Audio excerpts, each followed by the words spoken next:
তৃণমূলের ভরাডুবির পর কি ঘুরে দাঁড়াতে চলেছে কংগ্রেস? জোট না একক লড়াই, জল্পনা তুঙ্গে। করণদিঘিতে সাংগঠনিক সভা। ভোট পরবর্তী রাজনৈতিক পরিস্থিতিতে পশ্চিমবঙ্গের রাজনীতিতে নতুন সমীকরণের জল্পনা ক্রমশই জোরদার হচ্ছে। রাজ্যে তৃণমূল কংগ্রেসের ব্যাপক পরাজয়ের পর রাজনৈতিক মহলে প্রশ্ন উঠতে শুরু করেছে, আবার কি ঘুরে দাঁড়াতে চলেছে জাতীয় কংগ্রেস, নাকি আগামী দিনে তৃণমূল কংগ্রেসের সঙ্গে কোনো রাজনৈতিক সমঝোতা বা জোটের পথে হাঁটবে কংগ্রেস? এই সমস্ত রাজনৈতিক জল্পনার আবহেই উত্তর দিনাজপুর জেলার করণদিঘি ব্লকের দোমোহনা অঞ্চলের মাগনাভিটায় অনুষ্ঠিত হল জাতীয় কংগ্রেসের একটি গুরুত্বপূর্ণ সাংগঠনিক আলোচনা সভা। সভায় দলীয় সংগঠনকে আরও শক্তিশালী করা, কর্মীদের সক্রিয় ভূমিকা বৃদ্ধি, আগামী দিনের রাজনৈতিক কর্মসূচি এবং বিধানসভা নির্বাচনকে সামনে রেখে সংগঠন সম্প্রসারণের বিষয়ে বিস্তারিত আলোচনা করা হয়। অনুষ্ঠানে উপস্থিত ছিলেন ব্লক কংগ্রেস সভাপতি ভাবেন ঘোষ, জেলা কংগ্রেস কমিটির সাধারণ সম্পাদক আবু বাক্কার, ব্লক কমিটির সহসভাপতি আবুল কাশেম, বিধানসভা নির্বাচনের প্রাক্তন প্রার্থী মুর্শিদ আলম, মোহাম্মদ আলী জিনহা সহ দলের একাধিক নেতাকর্মী। বিস্তারিত জানতে সম্পূর্ণ ভিডিওটি দেখুন। एकजुट होकर ये विधानसभा में और ईमानदारी से लड़ाई करेंगे तो सामने पंचायत का वोट आ रहा है, बहुत अच्छा रिजल्ट होगा। और सारा लोग हम लोग भवेंद्र को बोलेंगे ब्लॉक प्रेसिडेंट के हिसाब से जो अभी दायित्व में है, जो बूथ स्तर से हम लोग को सगा संगठन को फिर मजबूत करना होगा। और आगामी राजनीति करने के लिए ईमानदारी पहले अपनाना होगा। हिंदुस्तान के अंदर में बीजेपी पार्टी आने के बाद ये आज हमारे विधानसभा नहीं पूरे हिंदुस्तान के अंदर में जो है हमारे जो राजनीति का जो है कांग्रेस पार्टी का शाखा संगठन मजबूत हो रहा है। आज जो है ये हम लोग को अपने आप को दुर्बल नहीं समझना होगा। आप लोग सभी को सपोर्ट चाहिए। कोई भी नेता है, आप लोग का सपोर्ट होने से कोई नेता है, कोई लीडर बन सकता है। মারপিট করলো, আমার 4-5 বিঘা জমি নেই, বেস্ট হয়ে গেল আমার বাপের 4-5 বিঘা জমি বেস্ট হয়ে আছে, তবুও সিপিএমের সঙ্গে জোট করতে হবে। জোটটা আবার বুঝলাম কেন করতে হবে। আমরা ভাইয়ে ভাইয়ে যদি লড়াই করি, পরে আবার বুঝলাম তাহলে ঠিক আছে, নীতিগত দিক দিয়ে ভাইয়ে ভাইয়ে লড়াই হতে পারে। দেখলাম তৃণমূল আর বিজেপি সম্পত্তি বিক্রি করছে, দেশ বিক্রি করে দিচ্ছে। তাকে দেশটাকে সম্পত্তিটাকে বাঁচায়, তারপরে ভাই ভাই ঝগড়া করবে।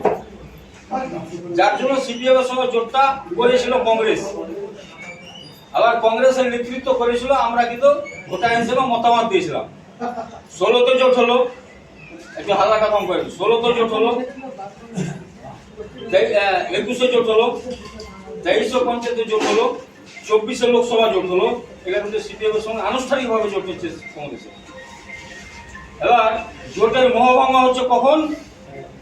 2026-এর আগে অধীর চৌধুরীকে সরিয়ে দেওয়া হলো। কেন্দ্রীয় নেতৃত্ব অধীর চৌধুরীকে সরিয়ে দিল। কাকে করলো? দীপঙ্কর সরকারকে, যাকে আমরা চিনতাম না।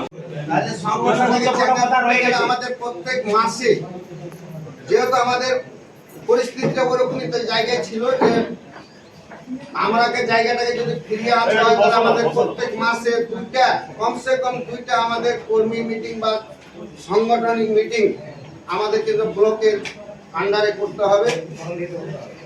হলো আমাদের যেখানেই হোক, আমাদের হয়তো আশা কিন্তু বাড়াবো না, আমরা সবাইকে নিয়ে চলবো আগামী দিনে। যেহেতু আমাদের কিছু নেই, তাহলে আমাদেরকে আবার আজকে যে লোকটি আমরা এখানে আছি এবং আমরা হয়তো আজকে একটা ব্লক কমিটি হিসাবে কিছু অঞ্চল সভাপতি বা কিছু অঞ্চলের মুখ্য নেতৃত্বগুলো আমাদের সাথে এসছে, কিন্তু প্রচুর ভোটার আছে আমাদের। ভোটার নেই তা না। কিছু লোক চিন্তা করলো যে মমতা ব্যানার্জি হচ্ছে মুসলিমের মাসিয়া, মমতা ব্যানার্জি যদি না থাকে তাহলে আমরা হয়তো ভারতে থাকতে পারবো কিনা, বাংলায় থাকতে পারবো কিনা, বা আরো হয়তো সমস্যা হবে কিনা। এইসব নিয়ে ভয়ভীতির মধ্যে কিছু লোক মুসলিমের মধ্যে ভাবলো যে না, আমাদের মমতা ব্যানার্জি ঠিক আছে। আবার যারা এই গৌতম পালের সন্ত্রাস যারা দেখেছে, বুঝেছে, যারা নেতৃত্ব দিয়েছে, তারা তো হারে হারে টের পেয়ে যাবে। আপনারা জানেন বিগত পঞ্চায়েতে একজন বিধায়ক কিভাবে কথাটা বলেছিল, জিতলেও জিততে দিব না, গৌতম পাল এই কথাটা বলেছিল।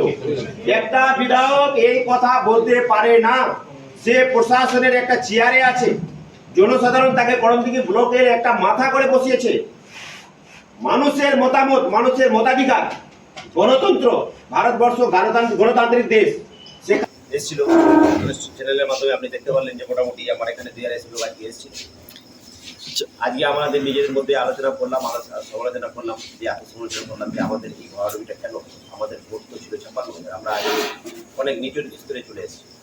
তার কারণ অনেক কর্মী আমাদের অনেকভাবে বললো, সেগুলো আমরা শুনলাম এবং সবাই একমত হয়ে আজকে কথা দিল যে এটা আমরা করেছিলাম একমাত্র যে এখানে লুটেরা বিধায়ক এসেছিল গৌতম পাল, তাকে সরানোর সাথে আমরা অনেক ডিসিশন আমরা ভুলভাল ডিসিশন নিয়েছি, আমরা সরাতে পেরেছি, এদিক দিয়ে আমরা সক্ষম। কিন্তু আমাদের দল আমাদের দুর্বল হয়েছে, কিন্তু দুর্বল আমাদের ভেবে আর চলবে না। আগামী দিনে আমরা আমাদের যে দলে ছিলাম, আমাদের দল মজবুত করার সাথে আমরা আগাবো এবং আমাদের বিভিন্ন অঞ্চল থেকে অনেককে আজকে যোগদান করার কথা বলছে, মানে গ্রাম পঞ্চায়েতের মেম্বার থেকে শুরু করে সাধারণ মানুষ দলে দলে কিন্তু আমাদের যোগদান করবে। সেই বিষয়টা নিয়েও কিন্তু আমরা আজকে এখানে আলোচনা করলাম যে আমরা সেই মানে যোগদান করব। আমরা বেশ কয়েকদিনের মধ্যে কিন্তু আমরা শুরু করলাম। সভাধিপতি আমাদের দিনাজপুর জেলা পরিষদ পম্পা পাল রিজাইন দিয়েছে মালদা কমিশনারের কাছে, কি এটা সংবাদ মিডিয়ার মাধ্যম দিয়ে জানতে পারলাম।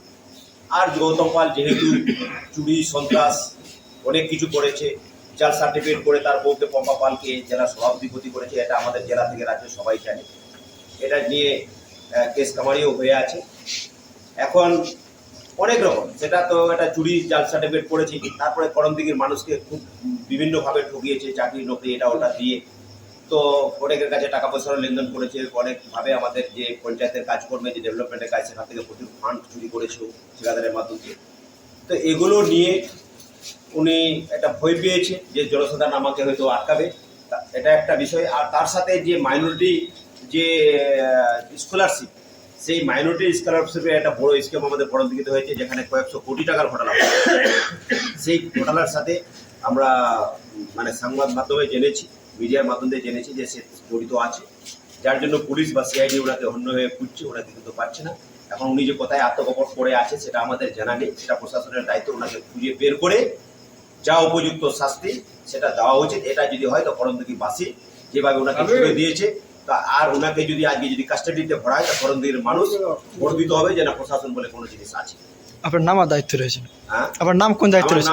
আমার নাম ভবন কুমার ঘোষ, আমি ব্লক সভাপতির দায়িত্বে আছি, ব্লক কংগ্রেস সভাপতির দায়িত্বে।